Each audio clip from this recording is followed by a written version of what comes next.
A gang of thieves stole gold ornaments and 10,000 rupees cash from a house in absence of the family on Friday.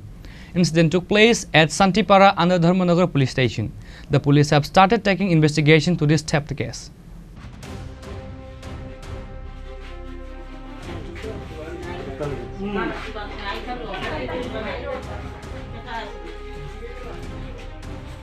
It was learned that the family members went to Jalebasa for a visit to relative house. At that time, a gang of thieves stole gold ornaments and 10,000 cash money from a house in absence of the family on Friday. The family members witnessed the incident on Saturday morning after reaching at home.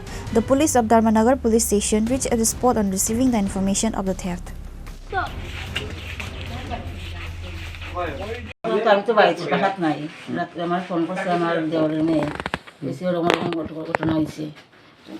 সকাল সকাল নেই phone করছে সকালে 7টার সময় আচ্ছা দেখছে তার খাপকে দেখছে যে দাইয়া দেখছে উঠালা বাঙ্গা দরজা যায় দেখে যাইছে কুদাল তো দরজা যায় দেখে ভাগ করে দেখছে কাছা নাই আর দুই তিনজন দেখছে দেখতে তারা আমার ফোন করছে আমি আগে তো এরকম দেখলাম কি কি তাগিতা নিছে মনে নিচে তো গলার চেন একটা আছে আংটি একটা আর খানে রাখা দিন আর টাকা 10,000 গয়না কি শুনাননি হ্যাঁ শোনার গয়না আপনি কই গেছিলেন জলেবাসা গেছে কার বাড়ি নদের বাড়ি গেছে